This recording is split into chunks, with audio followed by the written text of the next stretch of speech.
Hi everyone. So for the last part of your SLS lesson, we will be attempting two more questions which comes from your textbook. So please get ready your exercise book to jot down whatever that is being shown on the screen. Okay, pause the video if you are not ready and then you just have to play once you have your materials ready. Okay, so let's write down the title first. I want you all to also remind yourself and jot down. For this case, your 9.1 and 9.2 are actually done in SLS already, which is the one that you have just completed. So I'm just going to just do two more questions to illustrate more applications of Pythagoras theorem to you. Okay, so let's take a look at the first example, practice now 3. Practice now 6. Okay, turn your textbook to page 49. This is your practice now 6. So let's read the question very quickly to answer this question. Okay, a dining table in the shape of a rectangle ABCD has sides 2x plus 12 and x, and the length of diagonal is given to be 2x plus 18. Determine if a tablecloth with an area of 2000 can cover the entire surface of the table. Okay, so first thing first, the information given to you in the question is, you know that apart from all this length given to you, you want to determine whether your tablecloth of an area 2000 can actually cover the entire surface. So first thing first, to determine whether this tablecloth has a surface area that is big enough, we definitely first thing, we need to find out what are your x value first. Okay, because the minute if we know what is the value for your x, you can actually take your breadth times length to actually get the area of rectangle. Make sense? Okay, so with that in mind, we have to work towards finding what is your value for x. So that should be your objective. Okay, so with that objective in mind, you know that in this rectangle, you actually have a 90-degree triangle here. Okay, so definitely applying your Pythagoras theorem, you can call any of the length be your A, B. The longest side will have to be your length C. So with that, let's put into your equation, or let's form an equation using Pythagoras theorem, which will be your, so let me write down Pythagoras theorem first. Okay, this is what you have learned in your SLS. A square plus B square equals to the longest length, which is your C square. Therefore, putting into your A and B, you get your x square plus 2x plus 12 whole thing square equals 2x plus 18 whole thing square. Once again, do take note, for your B and for your length B and your length C, right, you have to make sure that you put the square outside the bracket. Okay, because we are taking the entire length and we square it instead. Recall your expansion formula. So in this case, do note your A plus B whole thing square is your first identity for the algebraic identity that you have learned in the previous chapter, which is A square plus 2AB plus B square. So with careful expansion, let's expand this equation. So the whole equation has only one unknown x, so definitely we can solve for x in this case. You are going to get x squared. Okay, so expand properly. Let me highlight for you. This part, okay, let's expand. That will be your a square, which is 2x squared. So expanded, it will become 4x squared plus 2ab. So sorry, let me erase all these. Okay, plus b square, which is your 12 square, to give you 144. This is the one in blue. Okay, after expansion. Same goes for the other side. Let's expand via your a plus b whole thing square to give you a square plus 2ab plus b square, which is 324. Okay, let me erase this part so it's clearer for you.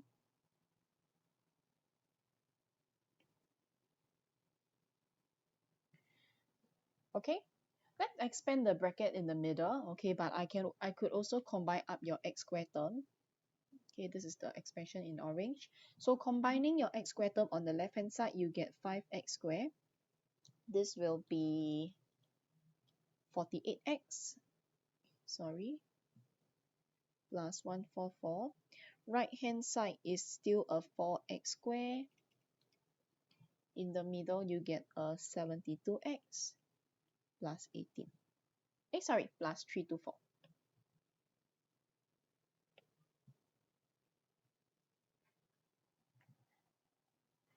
Okay, so then let's just work towards solving for your x. So in this case, you are going to bring over all your and all your terms on the right hand side to the left. So subtracting your 4x squared to onto the left hand side, you're going to just get a x squared.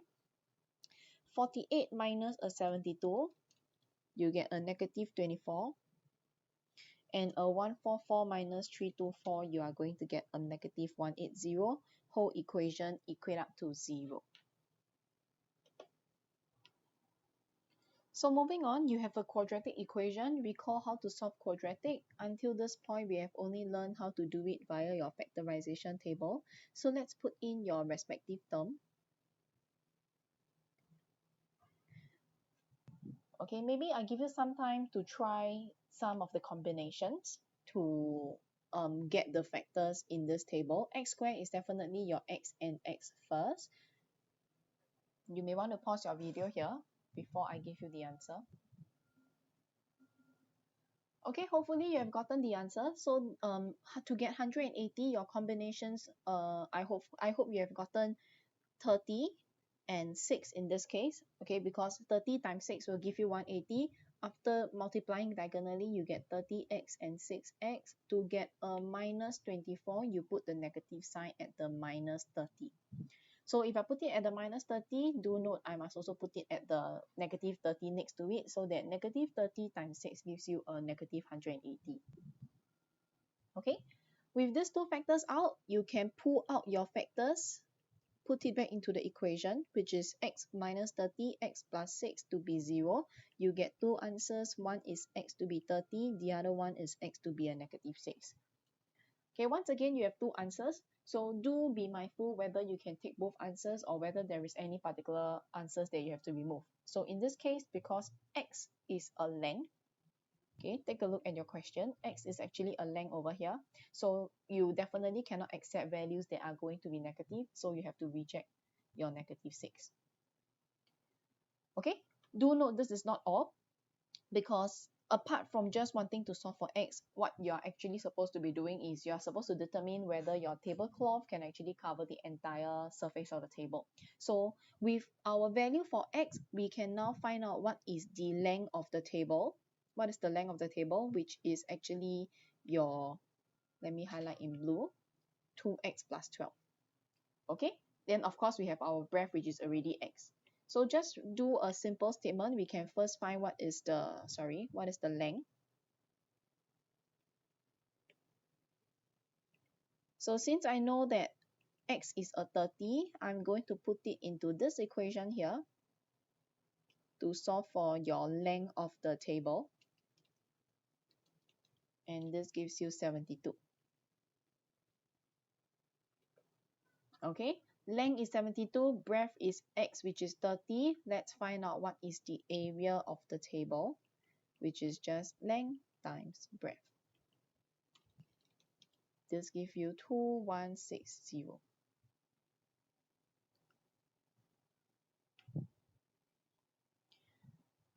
Okay, so next, since now you know that your area of the table is 2160, but the tablecloth is only 2000, so let's conclude with a statement to explain. This is actually more than 2000. Therefore, the tablecloth cannot cover the entire table. Full stop. Okay, you must always answer the question, and in this case, you have to answer whether you can cover the table or you cannot cover the table. Okay, pause the video if you're not done. Once you're ready, you can move on to the next question, which is practice now 7.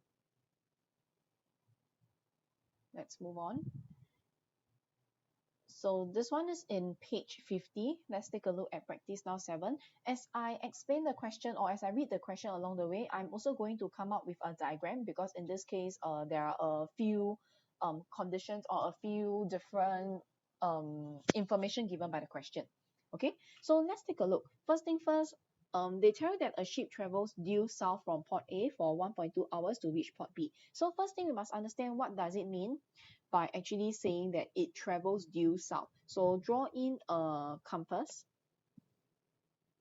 Okay, and we must understand that in a compass you always have your four direction: north, south, east, and west.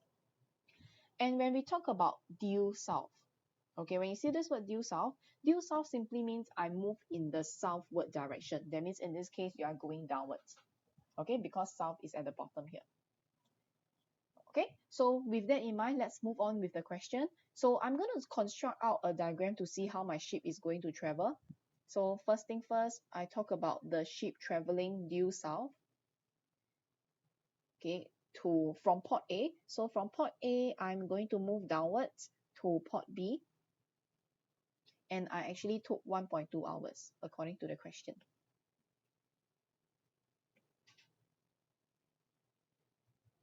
Okay, after I'm at port B, this person travel due west. So due west in this case, it's going, due east.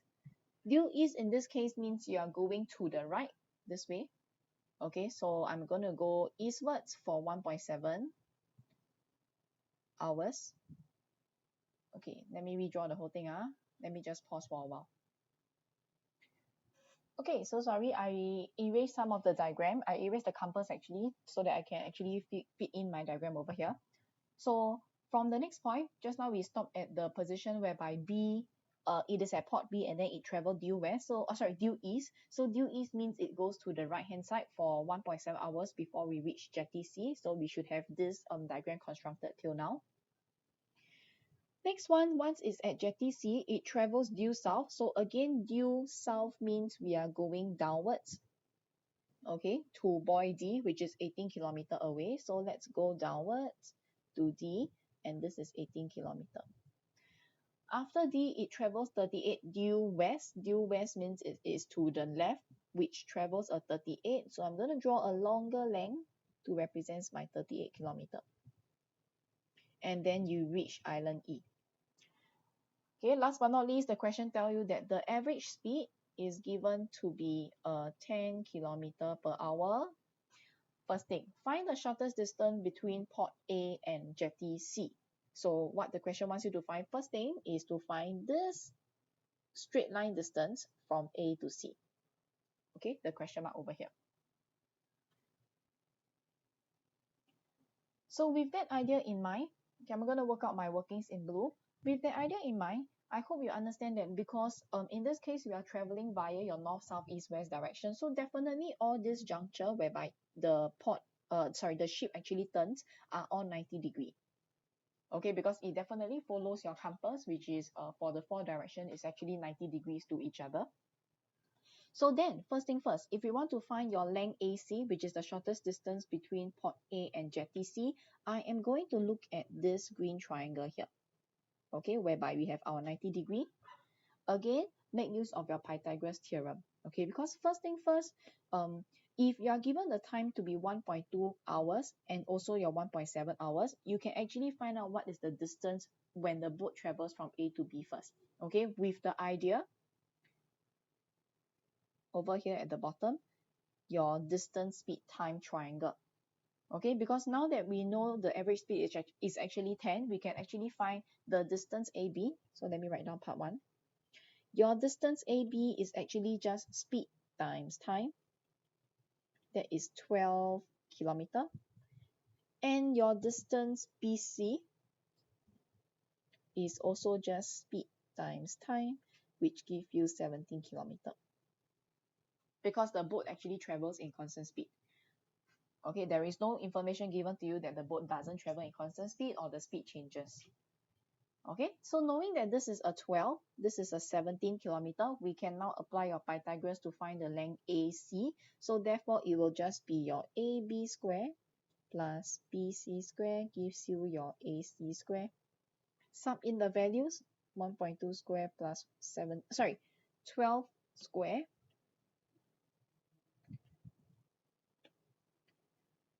12 square plus 17 square give you AC square. Press into the calculator to get AC square first. Okay, so AC square is actually 433, and to solve for AC, we take our square root, which is 20.808 in 5SF, and I finally round off to 3SF, which is 20.8 units is in kilometer in this case. Okay, so this is for part 1. Please pause here if you're not done, because I want to make use of the diagram to answer part 2, so I will be erasing off the working for part 1 in a while. So I give you some time to pause first.